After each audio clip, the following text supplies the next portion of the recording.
আসসালামু আলাইকুম আমার আপুরা এবং ভাইয়ারা কেমন আছেন সবাই? আল্লাহর রহমতে সবাই ভালো আছেন। আমি আল্লাহর রহমতে অনেক অনেক ভালো আছি। আপনাকে দোয়া এবং ভালোবাসা নতুন একটি ব্লগ নিয়ে আপনাদের মাঝে চলে এলাম। আমার ভিডিওটা যদি ভালো লাগে আমার পাশে থাকতে পারেন, তাহলে আজকের ভিডিও আপনারা দেখতে থাকেন। আর আকাশের অবস্থাও ভালো না, বুঝছেন? এই কারণে আমি দেরি করে পার করে এসেছি, শুয়ে আসছিলাম। এখন আমি যে ঝালবাটিগুলো ছিল ওগুলো আমি দিয়ে হয়েছি, আর যে বাকি কাজগুলো আছে কইরা পরে নামাজ আবার বিকালে পাক করা। দেখছেন জোহরের আয়োজন দিয়ে দিচ্ছে।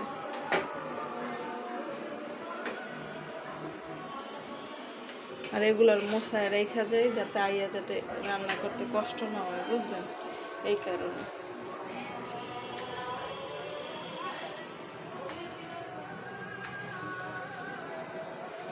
আমার মতো কে কে এরকম তেনা ব্যবহার করেন তো চুলা মশার লেগে, যেটা গামছা বলে, গামছার তেনা দিয়ে আমি করি যাতে সব ময়লাটা যাতে উঠে যায়। এই যে আমি হয়েছে ডাইলের যে বড়াগুলো আমি করে রাখছিলাম ওইটা আমি বের করে রাখছি। এই জায়গায় আছে বুট, এই দুইটা আমি বের করে রাখলাম যাতে একটু নরম হয়, বিকালে যাতে বানাইতে পারি। এই কারণে এই যে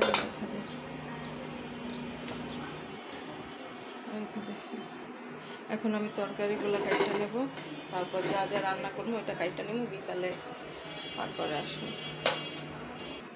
এই জায়গায় আমি করলাগুলো কাইটা নিচ্ছি, একটু আলু দিচ্ছি, এখন একটু লবণ দিয়ে মিশায় থুমো, তাইলে একদম নুয়ে থাকবে না। আর এই জায়গায় আমি শসা আর হয়েছে পেঁয়াজ কাটছি অল্প, এই যা লাগবে আমি আবার কাইটা নেব। এখন সুন্দর করে এগুলো ঢাইকা রাখি। আর এই যে আলুটা সিদ্ধ করবো, আলুর চাপে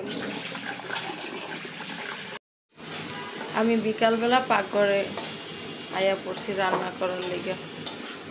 এই জায়গায় আমি বুটটারে বাগার দিয়ে নিতেছি, হয়েও গেছে আমার অবশ্যই।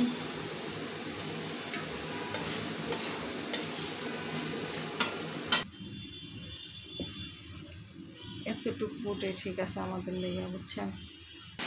আজকে আমি অল্প অল্প রান্না করতেছি তো এই কারণে সব তরকারি যে একটু, এই তরকারি বেশি না, আর হয়েছে 4 পিস শুধু মাছ, এটা দিয়ে আমি একসাথে দিয়ে দিছি। পরে আমি কষায় নিতে আসছি, ভালো করে কষায় নিব, তাইলে আর কাঁচা দিয়ে মাছের গন্ধটা ওইটা আসবে না।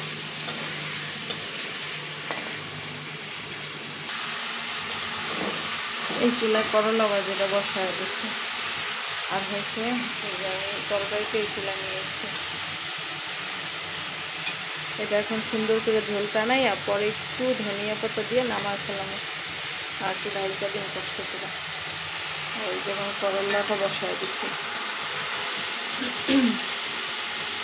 আমি আস্তে আস্তে কথা কইতেছি, বুঝছেন? আমার শরীরটা অনেকটা খারাপ, মানে কথা কইতে গেলে এত কষ্ট হয়। সারাদিনে আজকে শুয়েছিলাম।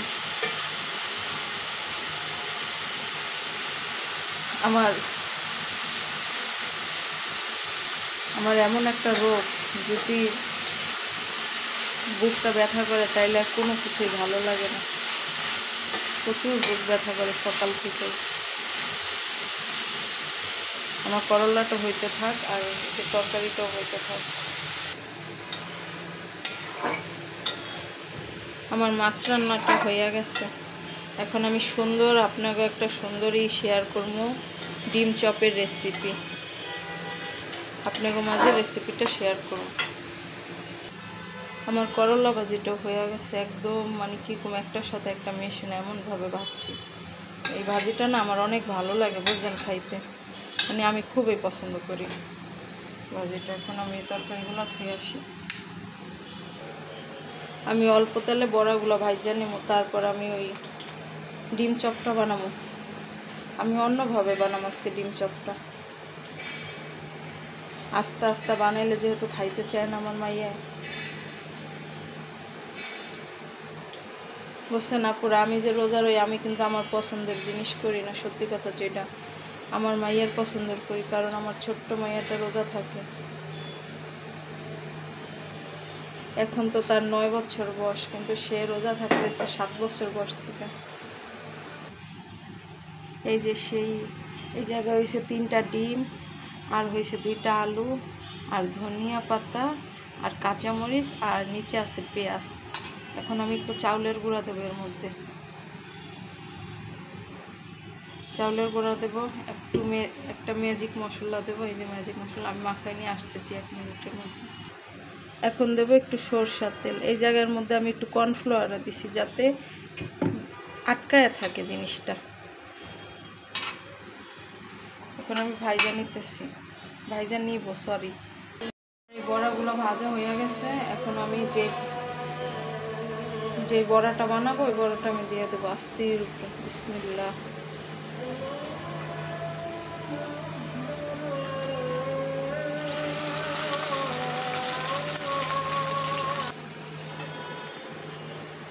রান্না করতে করতে আসরের আজান দিয়ে দিচ্ছে।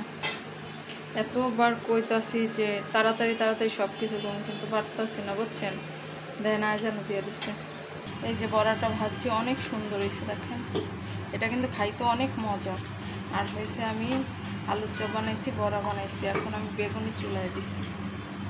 দেখেন বেলটা ভাঙছি, বেলটা পাকেই না, এমন একটা অবস্থা। কীভাবে বেলটার আমার কাছে কাটতে, অথচ বেল পাকেই নেই। মানে এটা কীভাবে রাখবো কোন তো। আর এই জায়গায় আমার ইফতারি ভাজা হয়ে গেছে। এই যে